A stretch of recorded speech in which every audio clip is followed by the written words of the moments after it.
Republican Mike Turner warning the U.S. that we will need to back our NATO allies from a potential attack from Putin. South Carolina Congresswoman Nancy Mace here to weigh in. Congresswoman, thanks for being here. How close is that scenario to happening? Well, if that scenario were to happen, I mean, that's World War III. An attack on one is an attack on all, and would invoke Article 5 and would be the worst case scenario in this situation. And as we watch the events unfold, it's very scary what we see over there. When Putin gave his remarks a few days ago, he said it was a limited military operation. We're not seeing that at all. And every morning, Americans wake up and seeing the destruction that's happening in the Ukraine. I'm glad to see that there are protests around the world in support of the people of Ukraine and President Zelensky, who has shown so much leadership in the last few days. Being out on the streets this morning of Kiev, it's just remarkable to see the stark difference between his leadership and Putin, who's hiding somewhere in Moscow, I'm sure.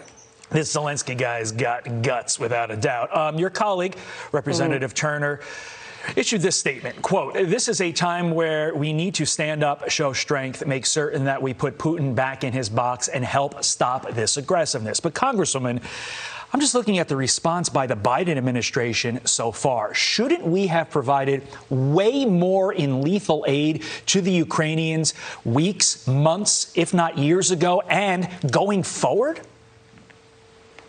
Right. We were told by President Biden and his administration that the consequences would be swift and clear, and it's been anything but. And it's not as if Putin had this buildup along the Ukraine border with 100,000 plus troops that it happened overnight. And then this has been going on for 9 months, upwards of 9 months. We knew that this was coming, or potential. And we just sort of sat on the sidelines, and now everyone is scrambling. And I was encouraged to hear the Biden administration say they're looking at personal sanctions against Putin. We should hit him where it hurts, but also we should hit his inner circle, continue to hit the Russian oligarchs. We should be asking OPEC to increase oil production. I don't want to fill my car with 1 gallon of Russian gas. I don't think any American does. And we need to look at Russia's oil economy. Oil funds Putin's wars and these sorts of battles and his munitions. And we need to look at, I want to hear in Biden's speech next week in the State of the Union that we're going to see Congress pass some sort of bill that will help support defense equipment going to the region and to Ukraine. I think there are a lot of options on the table that we could have already explored or done over the last several days, weeks, and months, and been much more effective than we are today in putting our NATO allies in grave danger. It's such a great point, because I know so many of us have been talking over the last couple of days. What can we do to help the effort? And by the same token, what can we do not to help the Russians in this?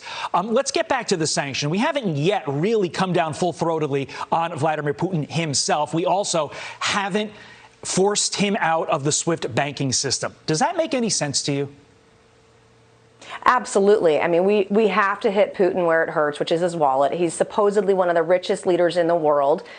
We have to continue to, I think, hit the oil industry and look at other industries like the airline industry, make this really hurt the Russian oligarchs. But the SWIFT banking system, if we were to ban Russia from that, that's the equivalent of about 5% of Russia's GDP. If there were to be a moratorium on exports of oil to our European allies, that's worth about $50 billion a year to Russia. And you look at the U.S. oil imports, we're importing upwards of 600,000 barrels a day. 1 out of every 12 barrels in the U.S. comes from Russia. I mean, there are a lot of options on the table that could hurt them economically, which is what we should be doing, or should have, rather, been doing months ago leading up to this. This would have prevented that, but that's not where we are today. Right. We have to deal with where we are today, and it's a disaster.